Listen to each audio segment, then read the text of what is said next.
Deborah, could you tell me, what do you think, what are the types of students that schools need to produce for the 21st century? Well, I think there's a lot of concern amongst employers and other people about the fact that now in the 21st century it's not good enough just to be able to pass the exams in school. You've got to be able to think for yourself and you've got to be able to solve problems. So we need the kinds of skills that will enable students to do well in the workplace, but also to be really citizens who contribute to the fuller life of South Africa. And that business of being work ready and life ready is part of what a school needs to deliver now, as well as academic standards. Okay, and in terms of success, what do we know about successful people? What makes them successful?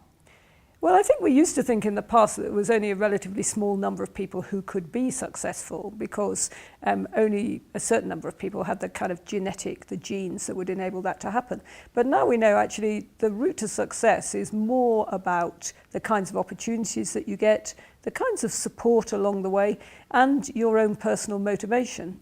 So whilst we used to think potential was the key, now we think it's probably less important. And we also know that through neuroscience that our brain is actually more malleable than we ever thought. So we can build better brains. It is possible for people to develop, and so success is within reach of a larger number of people. Good. So if one has to explain to a teacher how to view or understand a learner's potential, what would you say to a teacher? I would say that our knowledge about all of that has changed, certainly within my teaching career, during my professional career. And whereas we did used to think that we had some children who were inevitably going to be the most able and some of whom were the slow learners, now it's just not so clear cut. What we know is that people develop at different rates, but that probably more people can achieve highly, and that instead of trying to segment learners into different groups within school, what we really need to be doing is looking at what are the competencies that they need to develop and how best can we develop them, creating the kind of environment that helps every student to think that success is a possibility for them.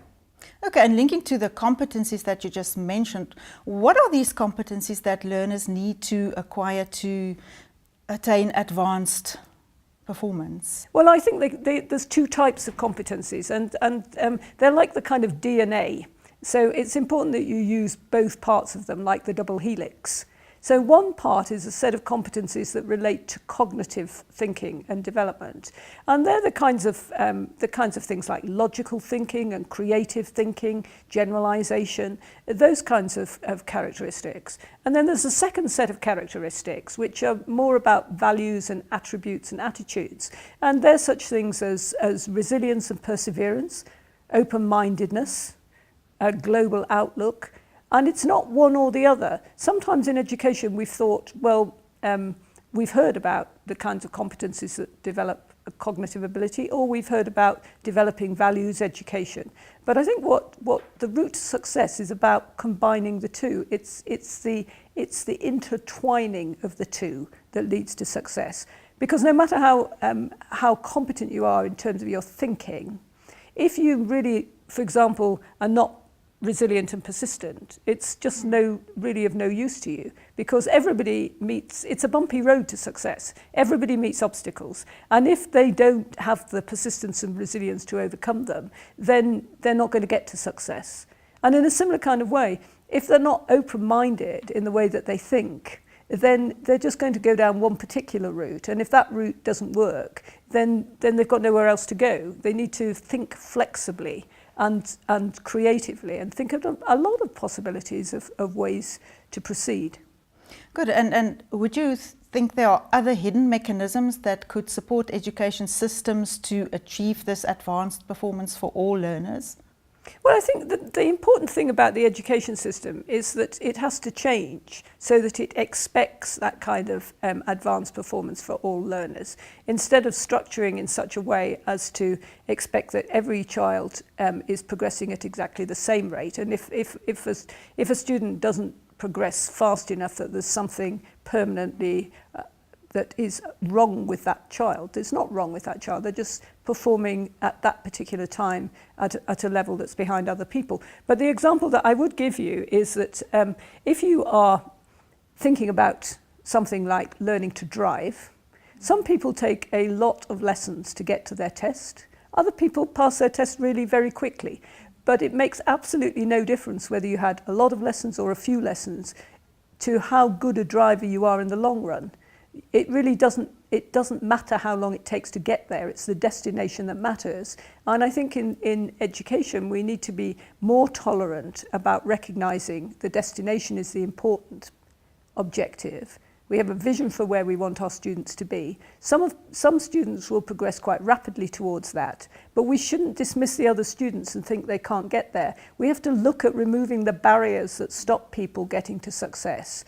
We need to be more inclusive about all of that, and we just need to be thinking it is possible. We need to be travelling in hope when it comes to our students. Every student sitting in front of us in the classroom is a potential high performer.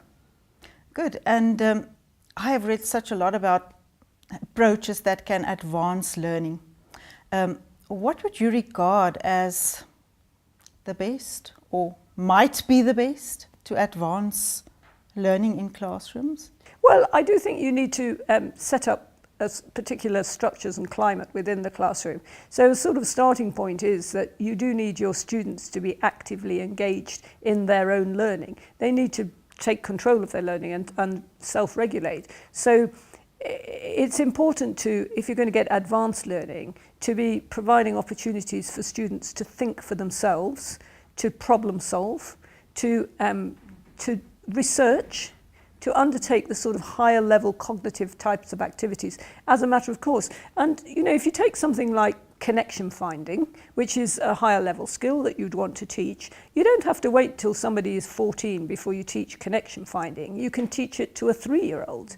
And the earlier you begin, the more competent they become at any of those particular advanced skills. Thank you very much, Deborah, for sharing your information and your expertise about high performance learning with us, and I'm sure we in South Africa would be able to utilize a lot of your suggestions.